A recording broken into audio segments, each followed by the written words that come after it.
सिंधु सभ्यता का इतिहास 20वीं सदी की शुरुआत तक पुरातत्ववेत्ताओं की यह धारणा थी कि वैदिक सभ्यता भारत की प्राचीनतम सभ्यता है। लेकिन 20वीं सदी के तीसरे दशक में खोजे गए स्थलों से साबित हुआ कि वैदिक सभ्यता से पूर्व भी भारत में एक सभ्यता विद्यमान थी। इसे हड़प्पा सभ्यता या सिंधु घाटी सभ्यता के नाम से जाना गया, क्योंकि इसके प्रथम अवशेष हड़प्पा नामक स्थान से प्राप्त हुए थे तथा आरंभिक स्थलों में से अधिकांश सिंधु नदी के किनारे अवस्थित थे। हड़प्पा या सिंधु सभ्यता का जन्म व इतिहास रेडियो कार्बन C14 विश्लेषण पद्धति द्वारा सिंधु सभ्यता की सर्वमान्य तिथि 2400 से 1700 ईसा पूर्व मानी गई है। इस सभ्यता को प्राक-प्रागैतिहासिक अथवा कांस्य युग में रखा जा सकता है। इस सभ्यता के मुख्य निवासी द्रविड़ एवं भूमध्य सागरीय थे। सर्वप्रथम 1921 में राय बहादुर दयाराम साहनी ने हड़प्पा नामक स्थान पर इसके अवशेष खोजे थे। इसके बाद 1922 में राखालदास बनर्जी ने मोहनजोदड़ो की खोज की। इन्हीं खोजों के आधार पर 1924 में भारतीय पुरातात्विक सर्वेक्षण के डायरेक्टर जनरल जॉन मार्शल ने पूरे विश्व के समक्ष सिंधु घाटी एक नवीन सभ्यता की खोज की घोषणा की। हड़प्पा या सिंधु सभ्यता के प्रमुख स्थल इस सभ्यता का विस्तार पंजाब, सिंध, बलूचिस्तान, गुजरात, राजस्थान, जम्मू और पश्चिमी उत्तर प्रदेश तक था। ये सभ्यता सिंध और पंजाब में परिपक्व हुई और वहां से ये दक्षिण और पूर्व की ओर फैली। इसका क्षेत्रफल मिस्र और मेसोपोटामिया की सभ्यता से बड़ा था। उत्तर में मांदा, जम्मू, दक्षिण में दाइमाबाद, अहमदनगर, महाराष्ट्र, पश्चिम में मकरान समुद्र तट सुकागेंडोर, बलूचिस्तान, उत्तर में आलमीपुर, मेरठ, उत्तर प्रदेश इस सभ्यता का विस्तार था। सिंधु सभ्यता का क्षेत्र त्रिभुजाकार था। इसका क्षेत्रफल 12,99,600 वर्ग किलोमीटर था। हड़प्पा या सिंधु सभ्यता की नगर योजना इस सभ्यता की महत्वपूर्ण विशेषता नगर योजना थी। नगरों में सड़कें व मकान विधिवत बनाए गए थे। मकान पक्की ईंटों के बने थे तथा सड़कें सीधी थी। हड़प्पा शहरों की सबसे अनूठी विशेषताओं में एक नियोजित जल विकास प्रणाली थी। सड़कों और गलियों को लगभग एक ग्रिड पद्धति में बनाया गया था और फिर उन्हें एक दूसरे को समकोण पर काटती थी। ऐसा प्रतीत होता है कि नालियों के साथ गलियों को बनाया गया था और फिर उनके अगल बगल आवासों का निर्माण किया गया था। नालियां ईंटों या पत्थरों से ढकी होती थी। इनके निर्माण में मुख्यतः ईंटों और मोटारों का प्रयोग होता था, पर कभी कभी चूने और जिप्सम का प्रयोग भी मिलता है। सिंधु घाटी की ईंटें एक निश्चित अनुपात में बनती थी। वे अधिकांशतः आयताकार थी, जिनकी लंबाई, चौड़ाई और मोटाई का अनुपात 4:1 था। घरों के दरवाजे और खिड़कियां सड़क की ओर न खुलकर पीछे की ओर खुलते थे। स्नानागार प्रायः मकान के उस भाग में बनाए जाते थे जो सड़क और गली के निकटतम होते थे। मोहनजोदड़ो में एक विशाल स्नानागार मिला है जो 11.58 मीटर लंबा, 7.01 मीटर चौड़ा एवं 2.43 मीटर गहरा था। इस स्नानागार का उपयोग अनुष्ठानिक स्नान के लिए होता था। नगर दो भागों में विभाजित थे, एक छोटा लेकिन ऊंचाई पर बनाया गया, दूसरा कहीं अधिक बड़ा लेकिन नीचे बनाया गया था। इन्हें क्रमशः दुर्ग और निचला शहर का नाम दिया गया है। दुर्ग की ऊंचाई का एक कारण ये था कि यहाँ भी भिन्न संरचनाएं कच्ची ईंटों के चबूतरे पर बनी थी। दुर्ग को दीवार से घेरा गया था, जिसका अर्थ है कि निचले शहर को अलग किया गया था। दुर्ग में जन इमारतें, खाद्य भंडार गृह, महत्वपूर्ण कार्यशालाएं तथा धार्मिक इमारतें स्थित थी। निचले भाग में लोग रहा करते थे। हड़प्पा या सिंधु सभ्यता का आर्थिक जीवन सैंधव निवासियों के लिए जीवन का मुख्य उद्यम कृषि कर्म थी। सिंधु तथा उसकी सहायक नदियां प्रतिवर्ष उर्वरा मिट्टी बहाकर लाती थी तथा पाषाण व कांस्य निर्मित उपकरणों की सहायता से खेती की जाती थी। यहाँ के प्रमुख खाद्यान्न गेहूं व जौ थे। यहाँ के किसान अपनी आवश्यकता से अधिक अन्न उत्पन्न करते थे। अतिरिक्त उत्पादन को नगरों में भेजते थे। नगरों में अनाज के भंडारण के लिए अन्नागार बने होते थे। फलों में केला, नारियल, खजूर, अनार, नींबू, तरबूज आदि का उत्पादन होता था। कृषि के साथ साथ पशुपालन का भी विकास हुआ था। कुबड़दार वृषभ का मुहरों पर अंकन बहुतायत मिलता है। अन्य पालतू पशुओं में बैल, गाय, भैंस, कुत्ते, सूअर, भेड़, बकरी, हिरण, खरगोश आदि थे। सुरकोटड़ा से प्राप्त अश्व अस्थि तथा लोथल और रंगपुर से प्राप्त अश्व की मर्ण मूर्तियों के आधार पर अब यह निष्कर्ष निकाला जा रहा है कि सैंधव निवासी अश्व से भी परिचित थे। ये हाथी तथा गैंडे से भी परिचित थे। कृषि तथा पशुपालन के साथ साथ उद्योग एवं व्यापार भी अर्थव्यवस्था के प्रमुख आधार थे। वस्त्र निर्माण सिंधु सभ्यता का प्रमुख उद्योग था। सूती वस्त्रों के अवशेषों से ज्ञात होता है कि यहाँ के निवासी कपास उगाना भी जानते थे। विश्व में सर्वप्रथम सिंधु सभ्यता के निवासियों ने ही कपास की खेती प्रारंभ की थी। इस सभ्यता के लोगों की मोहरें एवं वस्तुएं पश्चिम एशिया तथा मिस्र में मिली हैं, जो ये दिखाती हैं कि उन देशों के साथ इनका व्यापारिक संबंध था। अधिकांश मोहरों का निर्माण सेलखड़ी से हुआ है। हड़प्पा सभ्यता के लोग व्यापार में धातु के सिक्कों का प्रयोग नहीं करते थे। सारे आदान प्रदान वस्तु विनिमय द्वारा किया करते थे। सुमेर के लेखों से ज्ञात होता है कि उन नगरों के व्यापारी मेलुहा के व्यापारियों के साथ वस्तु विनिमय करते थे। मेलुहा आशय सिंध प्रदेश से ही था। विनिमय बांटों के द्वारा नियंत्रित था। ये बांट सामान्यतया चट नामक पत्थर से बनाए जाते थे और आमतौर पर ये किसी तरह के निशान से रहित घनाकार होते थे। बांटों के निचले मापदंड द्विआधारी 1, 2, 4, 8, 16, 32 इत्यादि 12,800 तक थे, जबकि ऊपरी दशमलव प्रणाली का अनुसरण करते थे। छोटे बांटों का प्रयोग संभवतः आभूषण और मनकों को तोलने के लिए किया जाता था। धातु के बने तराजू के भी पलड़े मिले हैं। लोथल हड़प्पाकालीन बंदरगाह नगर था। यहाँ चावल उगाने के प्रमाण मिले हैं। सिंधु सभ्यता के लोग यातायात के रूप में 2 पहियों एवं 4 पहियों वाली बैलगाड़ी तथा भैंसगाड़ी का उपयोग करते थे। हड़प्पा या सिंधु सभ्यता के शिल्प तथा उद्योग धंधे। कृषि तथा पशुपालन के अतिरिक्त यहाँ के निवासी शिल्पों तथा उद्योग धंधों में रुचि लेते थे।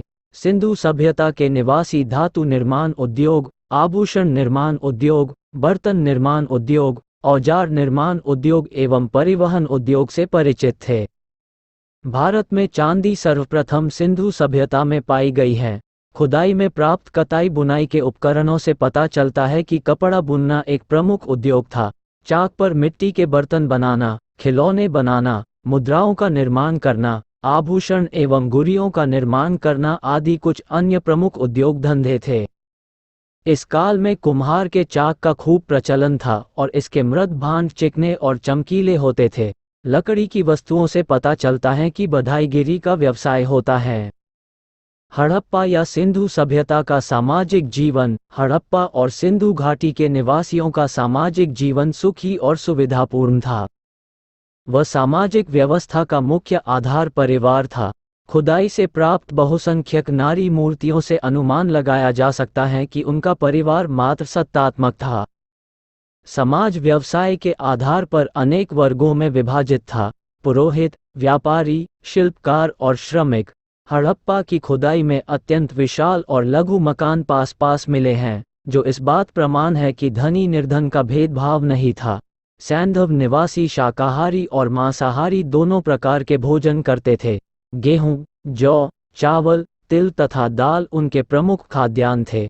सोने, चांदी, हाथी दांत, तांबे एवं सीप से निर्मित आभूषण जैसे कंठहार, कर्णफूल, हंसुली, भुजबंद तथा कड़ा आदि प्रचलन में था, जिन्हें स्त्री पुरुष समान रूप से पहनते थे।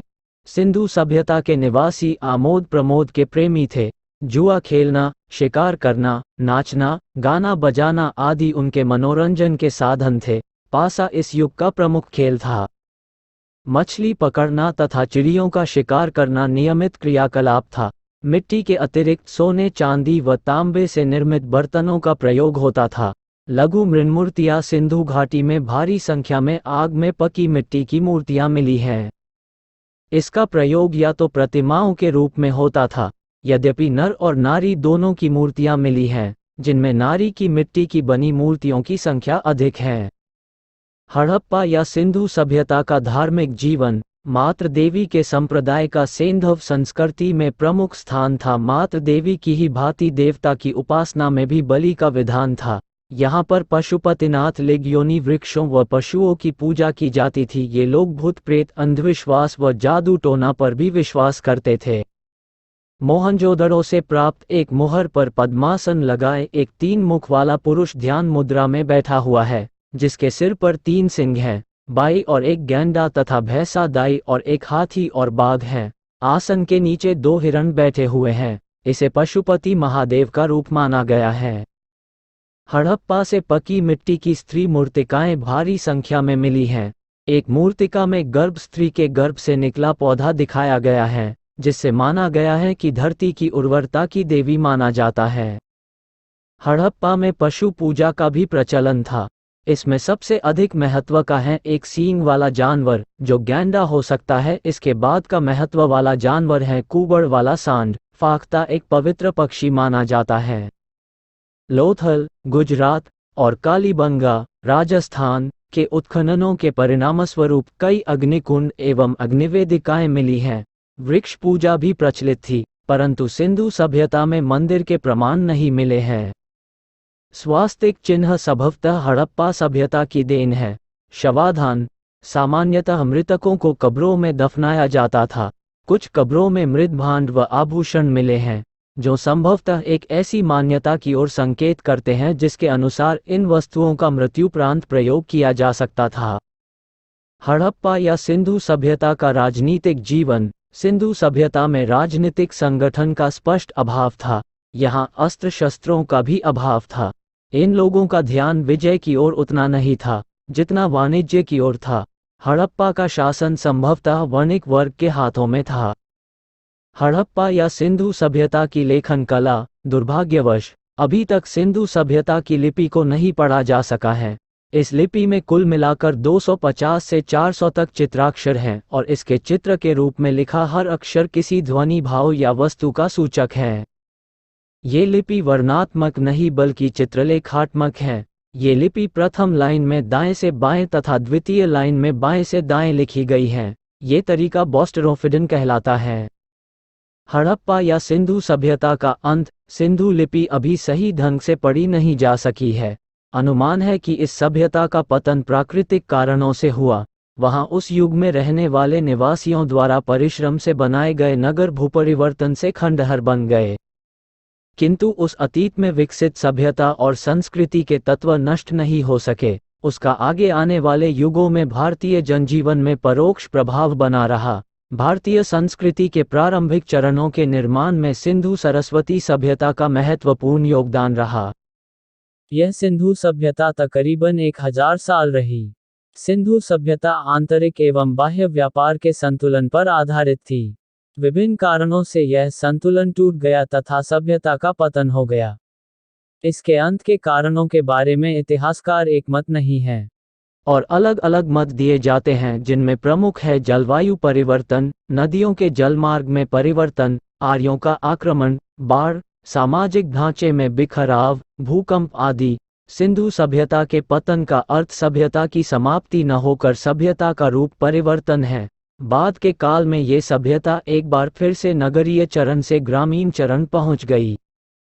हड़प्पा कालीन प्रमुख स्थल। हड़प्पा ये पाकिस्तान के मोंटगोमरी जिले में रावी नदी के तट पर स्थित था। 1921 में दयाराम साहनी ने इस स्थल की खोज की। हड़प्पा से स्वास्तिक चिन्ह प्राप्त हुआ है। हड़प्पा में 6 अन्नागार मिले हैं जो ईंटों के बने चबूतरे पर 2 पांतों में हैं।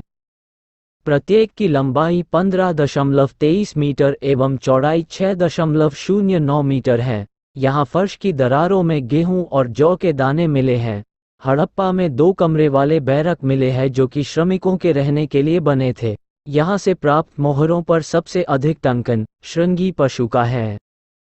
मोहनजोदड़ो, मृतकों का टीला। यहाँ एक मोहर मिली है जिस पर पशुपति अंकित हैं। यहाँ एक विशाल स्नानागार मिला है। मोहनजोदड़ो लो सबसे बड़ी इमारत अन्नागार है जो कि 45.71 मीटर लंबा एवं 15.23 मीटर चौड़ा है।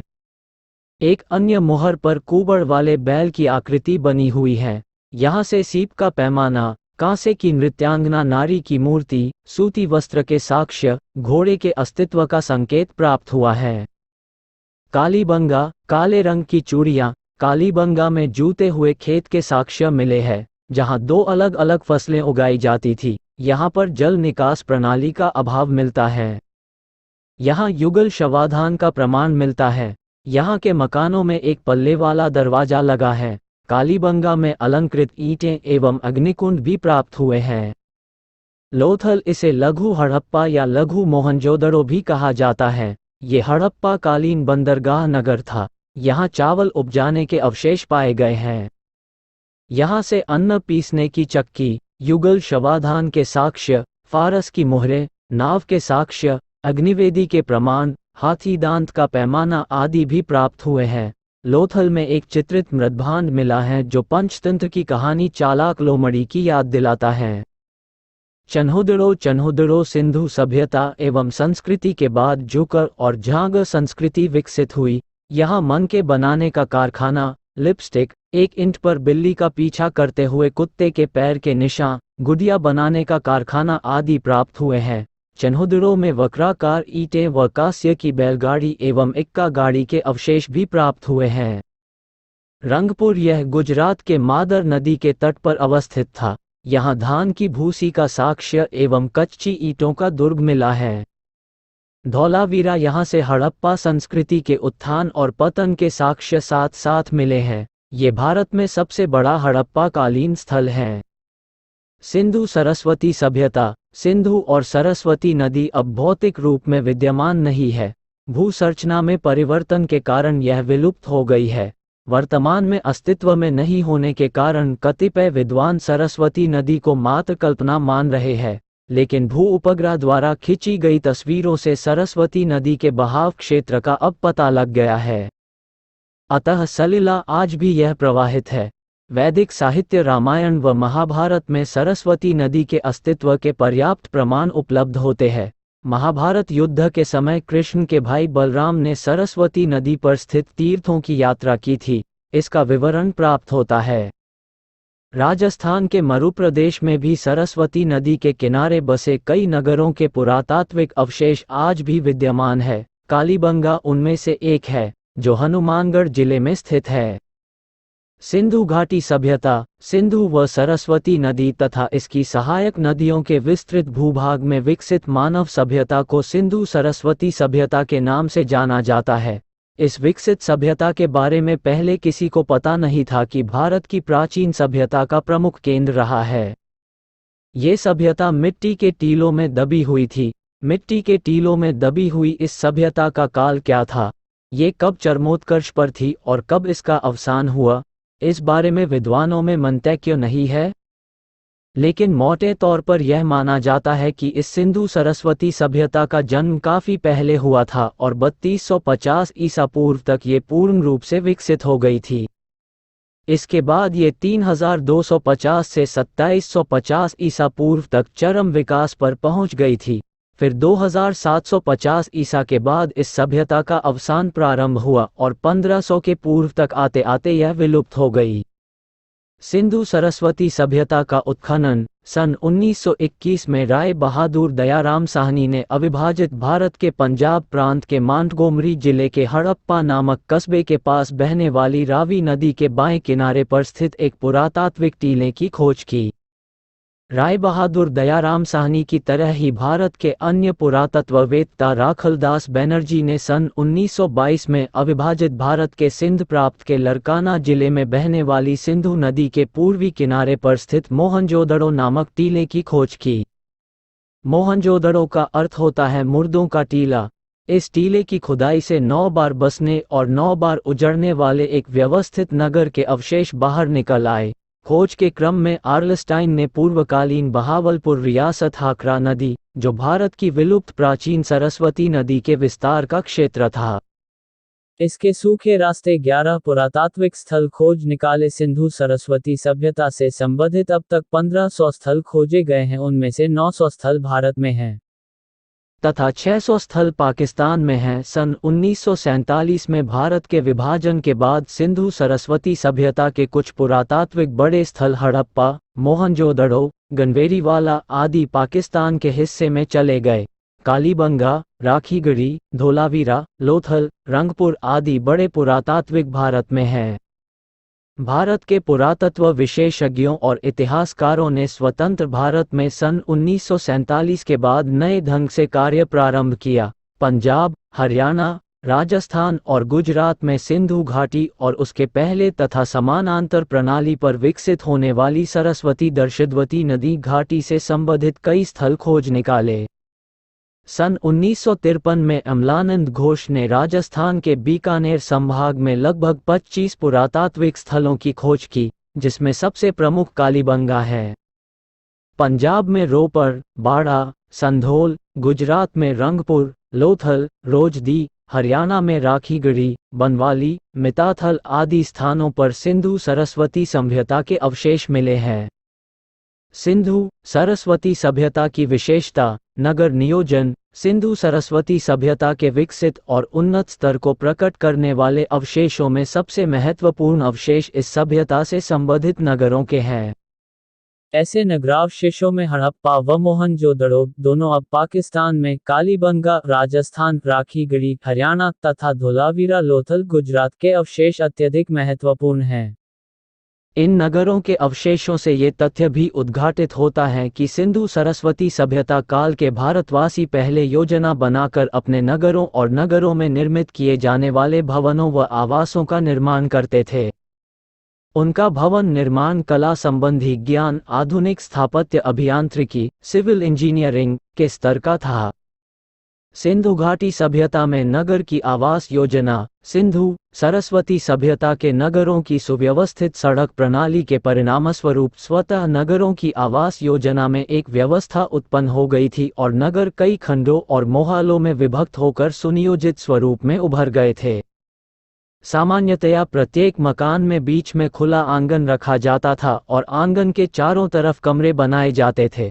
लगभग सभी मकानों में पानी रखने के फिरौने या पर्दे, शौचालय और स्नानघर अलग से निर्मित होते थे। सड़क व्यवस्था, सिंधु सरस्वती सभ्यता से संबद्ध नगरों की सड़कें पूर्व से पश्चिम, उत्तर से दक्षिण की तरफ सीधी समांतर निर्मित की गई थी। सड़कें एक दूसरे को समकोण पर काटती थी जहां चौराहे बने हुए थे।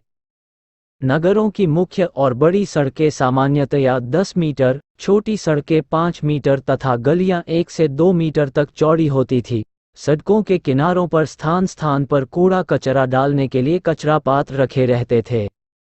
सिंधु घाटी सभ्यता में नगर की सफाई, जल निकास प्रणाली एवं स्वच्छता का प्रबंध।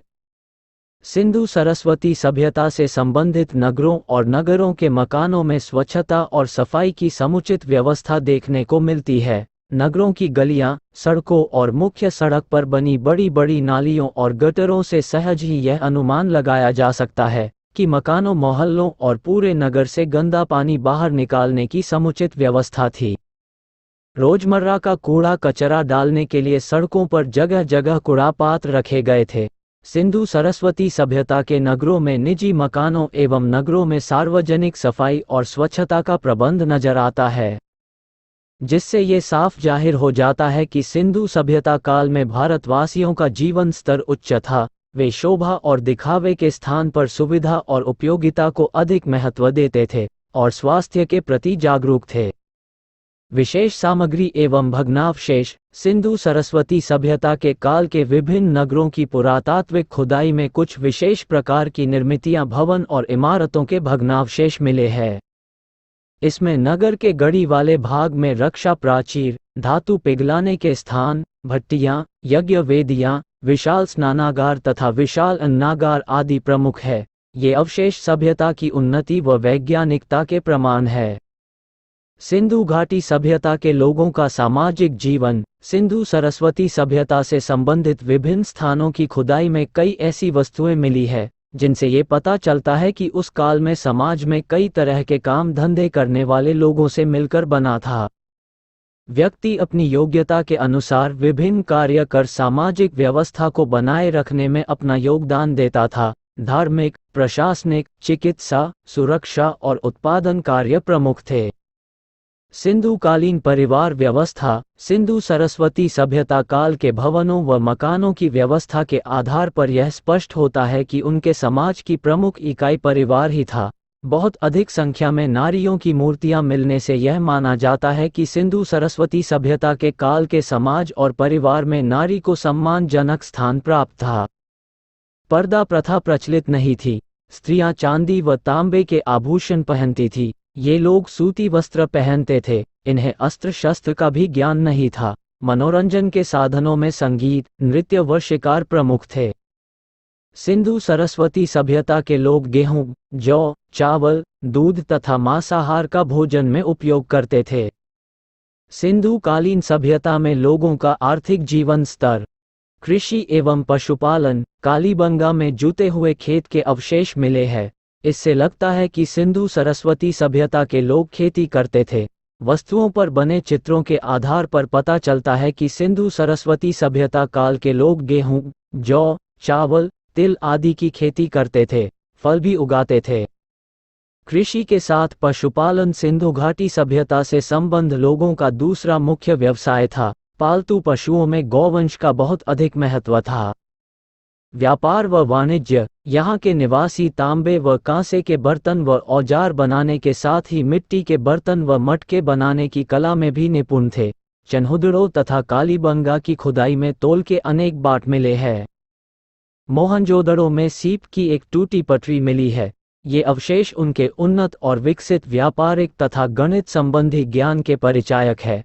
गुजरात में लोथल नामक स्थान पर खुदाई में निकली एक गोदी बंदरगाह के अवशेषों से पता चलता है कि यह समुद्री यातायात का प्रमुख केंद्र था।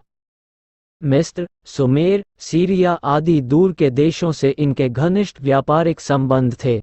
भारत व मेसोपोटामिया की खुदाई से प्राप्त वस्तुओं में समानता मिलना इस बात का प्रमाण है कि उनमें आपस में वस्तुओं का क्रय विक्रय होता था।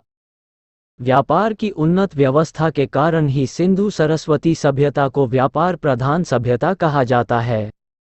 सिंधु कालीन सभ्यता में लोगों का धार्मिक जीवन स्तर। सिंधु सरस्वती सभ्यता काल के लोग प्रमुख रूप से प्राकृतिक शक्तियों के उपासक थे तथा पृथ्वी, पीपल, नीम, जल, सूर्य, अग्नि आदि में देवी शक्ति मानकर उनकी उपासना करते थे। मूर्तियों और मुद्राओं तथा ताबीजों के आधार पर यह स्पष्ट हो जाता है कि बलि प्रथा तथा जादू टोना आदि अंधविश्वास भी प्रचलित थे। लोथल, बनावली एवं राखीगढ़ से प्राप्त अग्नि वेदिकाओं से लगता है वहां यज्ञ और अग्नि पूजा का प्रचलन रहा होगा। मूर्तियों की उपासना के लिए धूप जलाई जाती थी। मात्र देवी व शिव की उपासना भी की जाती थी। मृतक संस्कार शव को गाड़कर या दाह कर्म करके किया जाता था।